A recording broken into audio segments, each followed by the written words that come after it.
Welcome to the only small business podcast you'll ever need. We go behind the scenes with business owners and marketing experts for success stories, epic failures, and creative ideas you can use. From Wix.com, this is Who What Wix. What's up, everybody? Good morning, good evening, good afternoon, good night, wherever you are. Welcome to Who What Wix. I'm Justin, your co-host on the show. I'm here with the lovely Yael. Hello, hello. We've got another great episode for you today, but we wanted to start by saying a big and hearty thank you. Since we launched the podcast at the end of last month, you've written us emails, left us comments, and some great ratings, and most importantly, you've been listening. Yeah, we've heard from people seriously all over the world. From Victor in El Paso, Texas, what's up, to Ridwan in South Africa. We are so happy to hear from you guys. But don't stop now. We know you've got friends also starting their own small businesses, so don't be shy. Share this with them. And if you like what you hear, you can subscribe to the podcast on iTunes, SoundCloud, Google Play, and so many more. Or, of course, head over to www.whowhatwix.com and join our community of subscribers over there. Also, if you're single, talking about a small business podcast is a great way to open up conversation at a bar. Am I right? So, if you're going out for the weekend, drop Who What Wix. I don't know how I feel about that one, but if you guys do that and it works, please drop us a line. I'd love to hear how that goes. So on today's episode, we're talking about the visuals of your website. So I'm going to throw it over to you, Yael. What is episode 3 all about? Okay, first of all, it's not superficial to think about. So if you think that they're not important or they shouldn't be important, get that idea out of your head. If you're a business owner, you need to spend some time thinking about your logo, colors, what your products look like online, just like you would inside a store. Absolutely. I mean, when people are first experiencing your business, right, they're going to judge the book by the cover. Absolutely. So, we're here in the studio with a visual expert that works with us at Wix. Her name is Rachel. You're going to meet her in just a moment. But before you do, my friends, we're going to dive deep into Yael's head and see what kind of visual history we can dig up. All right, guys, I hope you safely made the journey with us. We are in the memory of Yael here. We're no longer in the studio. Yael, I want to see what kind of color memory you have, right? Because colors, that's one of the most obvious things about your visuals, all right? And colors deeply affect us. They make us think certain things, and I want to see what they make you think. All right, let's get weird. Black and orange. Halloween. Black and yellow. A bumblebee. Yellow and red. Sunshine. Blue and purple. My childhood room, water, cold camp. Green and red. Christmas. Black, white, and silver. The Kardashians? The Kardashians. The Kardashians are living deep inside your brain. Red, yellow, orange. Fall leaves. Black and white. Checkers. And gold. Money. Very nice. I see where your head's at there. Let's get out of your mind and back into the studio. We're coming to you from Tel Aviv today with Rachel Roland. She works with us here at Wix. She's a visual content specialist. Now, you might be thinking, what does that mean? Truth is, it's a bit of a complicated specialty. So, Rachel, what does that mean? What is a visual content specialist? Yeah, so I think basically what I do, my job is related to how images, texts, and layouts of websites transmit messaging to visitors of those websites. So I guess basically my job is to ensure I stay abreast of internet trends and understand what's going on the web, what's new functionality, what's new design, what kind of messaging do those new designs transmit, what kind of texts are on different kinds of websites, what kind of messaging does that transmit. And then when you put all that together, when you come to like text and images and photos and colors and fonts, how does that all combine to make like one great message? So, to be fair, we know you already, but we want to give our listeners a little more information about all the other stuff that you do outside of work. I also do hula hooping. And in addition to that, I actually really enjoy making costumes and like painting faces. I remember that one of your costumes sort of tore up the internet. You painted yourself as a Picasso painting? Yeah. That was insane. I was like not expecting that. How did you do that? Every year I like take time to brainstorm. I'm like, okay, what's this year's costume going to be like? What am I going to do this year? I think what blew up on the internet, to be really honest, is that it was a really good shot in like a normal home setting that people could be like, that's a very real photo. None of it is staged. There's like no good lighting, but you could still get a really, really good view of like the optical illusion that was going on in my face. What I could do is I closed one eye, and then it looked like my eye was like in a different place on my face. In exploring your costume, you wanted to find something before a trend hit. Yeah. How do you do that? That's a really good question. Constantly searching online and being like aware of what's out there visually. When it comes to Instagram, like that is where I go for a lot of like really, really great people that know what they're doing in a specific field, and it's all visual. And then I can be like, oh, whoa, that's new. I haven't seen something like that before, and I think that's cool.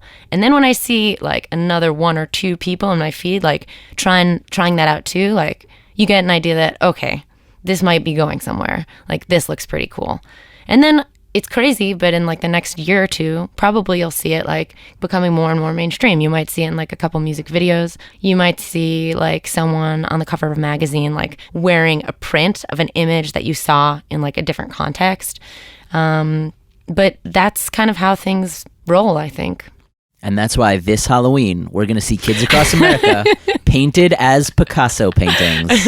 No, actually, it's funny, but I got fan art from people. Like, really? That's awesome. It was like, it really blew up. Like, I think more than 100,000 people like liked my image in all different areas, and every Halloween it comes back. And I've also seen it now on like the Telegraph in the UK of like top 10 best, like whatever, Google images of Halloween costumes. All of these hobbies are like intensely visual. Yeah. How much do you think you define yourself by looks? There's like this whole saying that it's something like 7 seconds or even less for you to make like a good impression on someone. And it's a sense that we all rely on a ton. We don't realize it, but like just looking at something, we can make a judgment within like a split second. We think that's pretty, that's not. That looks professional, that doesn't. That looks fun, that doesn't look fun. That color screams stop, that color screams go.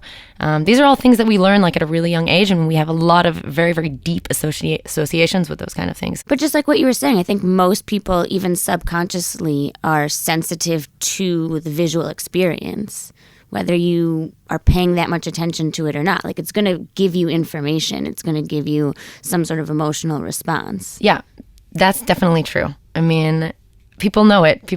They might not be aware of it, but they choose things based on what a lot of things look like. They choose a house based on a lot of times just what it looks like, not necessarily because it's comfortable or because it's warm, but because it looks nice. They choose a car because it looks nice. It's really, really important. It's important what things look like. And it's a lot of what we use in order to build and define our identities. So like, who are we? Like, we want people to think we're cool, or we want people to think, we're smart, or we want people to think we're like that. And then we're like, okay, I think of myself like that. How can I express that in the way I look? A lot of times, maybe we're not so absorbed in how that process works step by step, but for sure, that's like a human thing. Yeah. Very, very human. But then I'm sitting in front of a computer and I'm like, okay, so I have this shop. How do I bring the shop online? What are the elements that we need to keep in mind? Mm-hmm. From colors to words to whatever? Really, it is a great question, because people think of the internet as kind of this like abstract like universe thing. If you're building a website, there's elements of it that are related to like architecture or interior design, where you're thinking about when someone arrives, like, what is the sign on the door? What does it say before they even like get inside? Does it say the name of your business and what you do? Probably. Does it say like your hours of operation? Most likely. Why? Because like even before someone steps in, they need to know those like basic things about your business. And then when it comes to design, like it should probably mesh with the vibe of your product or like your service or whatever kind of vibe it is that's coming through. There's like a personality there always.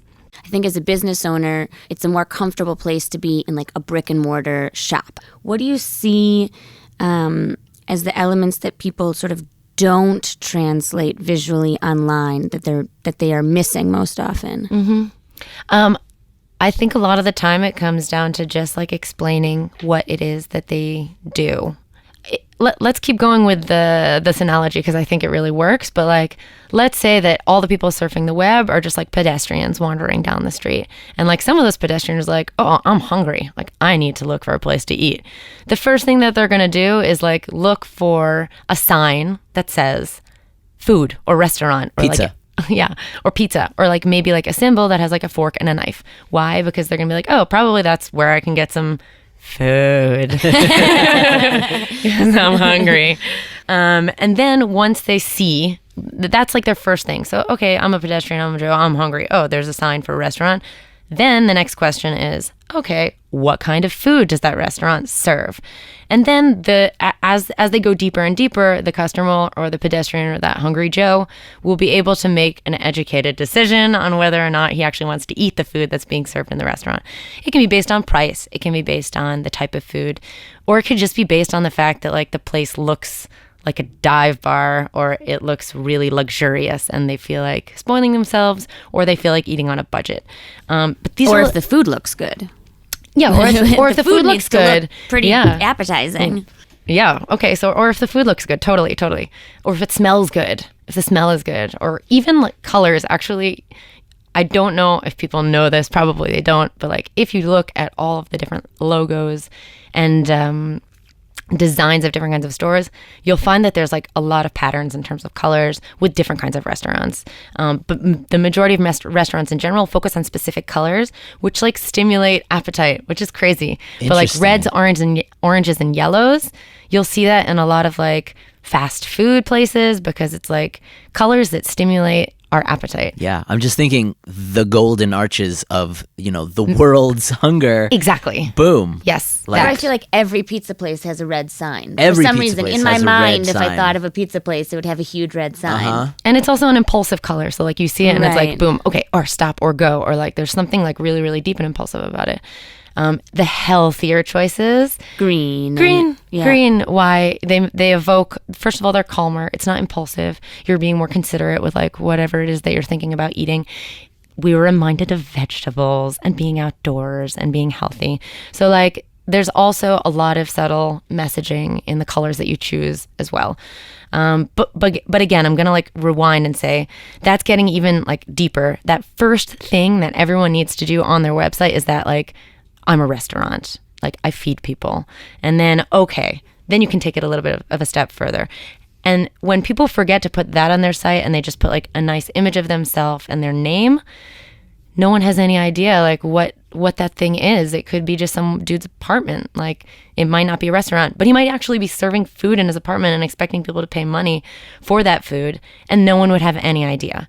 So it's really, really important to get that just basic essential message across in text and in an image, and then you can kind of drill down and go a little bit further. So we've talked a lot about colors and the photos and the images, the logos, but how do words play here? You want your text to be readable. You want someone to come to your website and be able to clearly see the words that are written there. That means you need good spacing. Don't choose a font that's like crazy and flashy in your eyes. People might not be able to read that. Something that's too small, not good. Too much stuff like crammed into an area, too much text, not good. Space it out, make it something that looks familiar, it's easy to read. That's like rule number 1. Then you can get all fancy if you want after that. Do you think there's any like key tips in terms of visuals that you can invoke trust in someone that's looking at your website or not? Yes, 100% yes. I think that if you have images that are low quality and pixelated and hard to see and blurry, immediately it looks unprofessional. Take like a few minutes of time to take some nice shots. It looks way more professional. It makes a big, big impact on the people that see your site. It can be the difference if you're selling products, for example, from someone taking a look at that product and being like, oh, I get that product. I can like understand what it is and I want to buy it.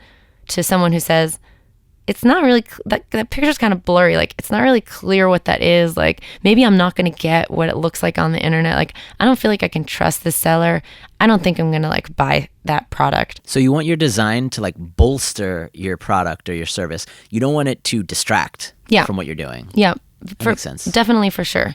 I think people that deal with more like visual stuff, that have a lot of visual material and visual content of their own, let that stuff shine. Like, that should be the focus. See, I feel like if I'd never created a website before and I was quirky and probably my clients are really funky and so is my product, I would have like crazy patterns, you know, and like lots of them and bright colors. That's just where I would go, because I would think, I like that pattern, I like those colors. Probably my clients also do.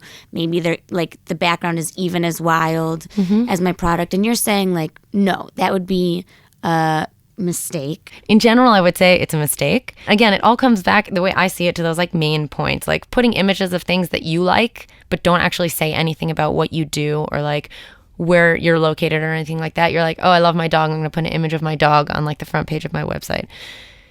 No one really knows why you put that image of your dog on the front page of your website. They won't get it. It doesn't make sense. And you're like, I want to show my personality, but like, you need to make sure that like you're simplifying things. Like, those are things that I see people do. I think another thing that a lot of times people do is that they want to be really different. They're like, I've seen everyone doing that. I can't do that because everyone does that. And okay, yeah, that's true. Like, if you're doing 100% the same thing that every single person is doing, that's not good. But usually it's not good to go too unique. Like, too unique, it usually means no one will have any idea what you're talking about. Yeah. So maybe that's some of the post-design questioning. Like, when you look at this page, what do you know about my business? Yeah. Like, what did you figure out? What do you still want to know? How did it make you feel? Do you know where to go? Like, all of those questions to make sure that it's actually coming across. Because I'm sure in your own mind, it all makes sense. Like, it doesn't seem too out of the box to you. You thought about it in your own mind.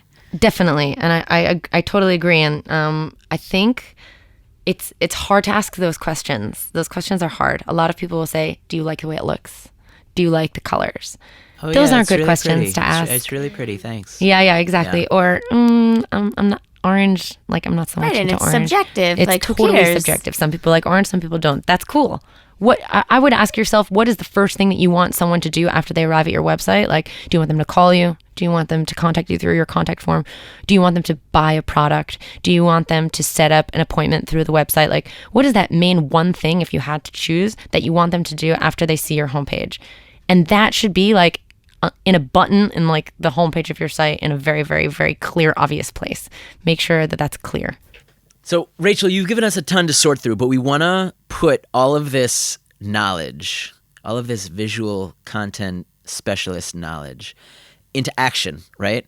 So Yael and I both have, amazingly, we've both just started our own new businesses this morning. Oh my God, congratulations. Thank you so much. Thank you very Wow. much. Yes, newly minted. And so we wanted to bring them to you, and hopefully you can tell us a little bit, like give us some direction about the design, the visuals that we want to bring in to both our business and our business online to make it work. Yeah, I'm happy to help. I'm happy to help. Throw it at me. Great. So I'm a single mother, very busy, obviously, and I sell baby costumes of famous people.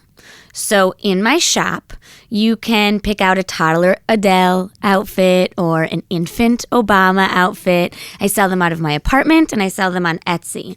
But I'm ready to build a website and be in control of selling my really awesome famous baby outfits online.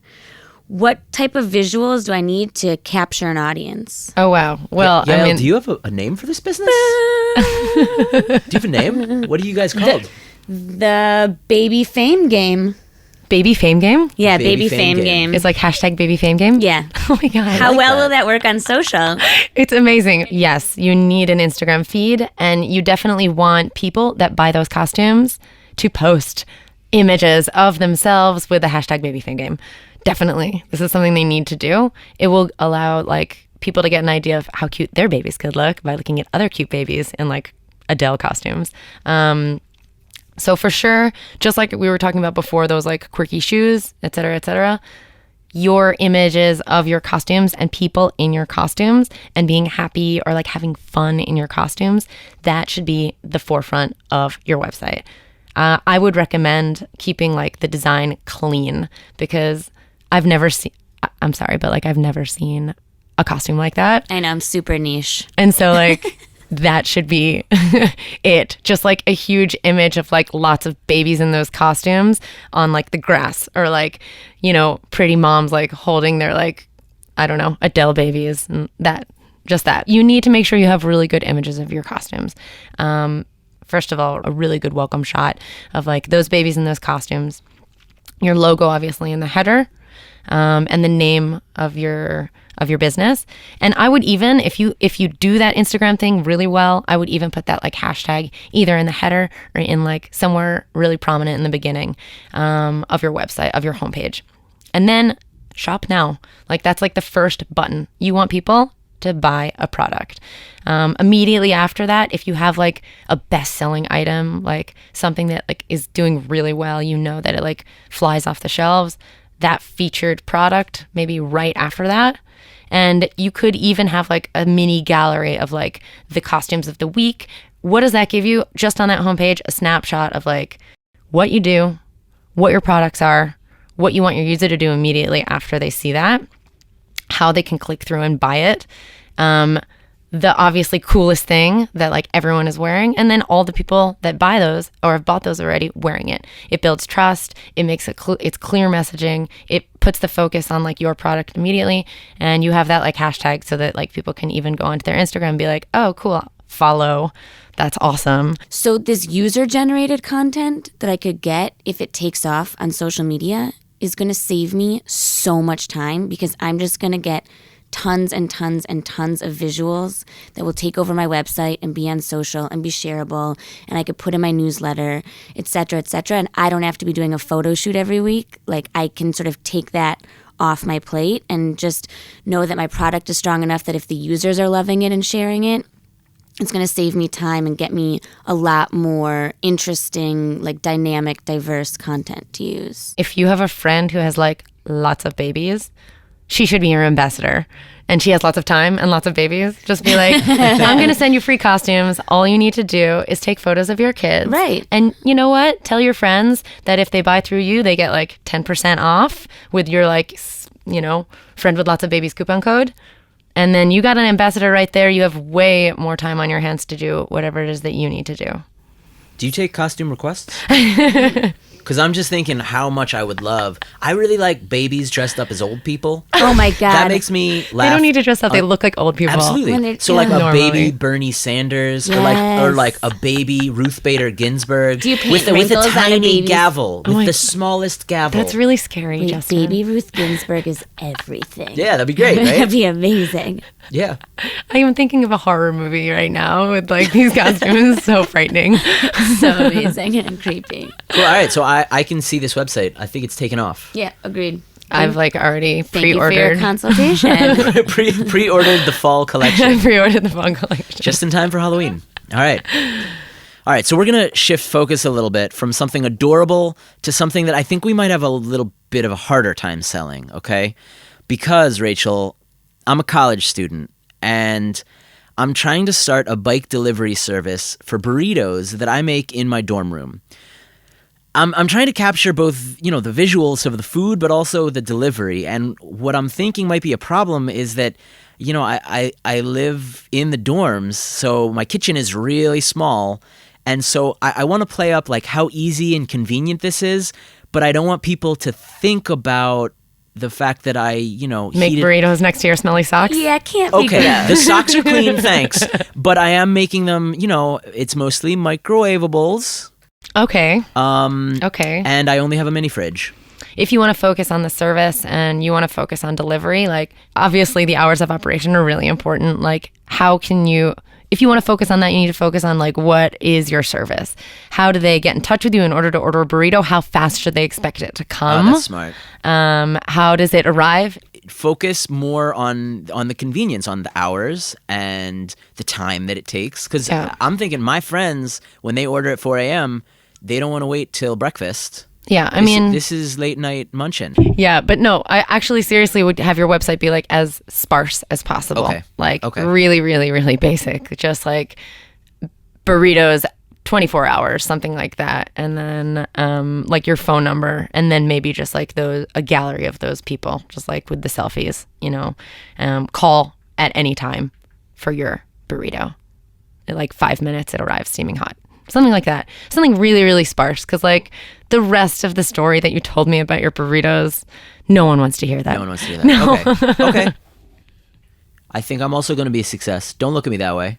I need to get you a new bike. For you, but yeah. There you go. Everyone has their niche. Rachel, thank you so much for coming in today. We had a great time. I feel like we learned a lot. We're going to do a wrap up in just a sec. But we just want to thank you for coming in. You are a wealth of visual content knowledge, a book, a Bible. Thank you. An encyclopedia. I could go on. No, it was really, really my pleasure. I had a really great time going onto the show. Thank you guys so much for having me. Of course. Our pleasure. Is there any one final thing you wanted to leave with our listeners? Keep it simple. Keep it simple. That's it. Done deal. Thanks a lot for coming. Thanks, guys. For some episodes, one tip of the day just isn't enough, so we're bringing you 3. Tip number 1. If you've got a wild and zany product, keep your website simple. And if your product or service is super simple, get funky with your website, because it's all about balance. Tip number 2. Blurry photos are kryptonite on your website. It doesn't take a lot of time or energy or even a lot of money to get some beautiful, crisp, great-looking photos to show off what you're all about. Tip number 3. User-generated content is priceless. Think about how you can get your loyal customers to engage with your product on social media and share that killer content on your own website. If you're looking for more information on any of these tips or tons of the stuff Rachel talked about today, head on over to the blog at wix.com/blog and learn tons of stuff about design and perfect your style. That's all from us here at Who What Wix. I am Justin. I'm Yael. Thank you guys for joining us, and we'll see you next time. Bye.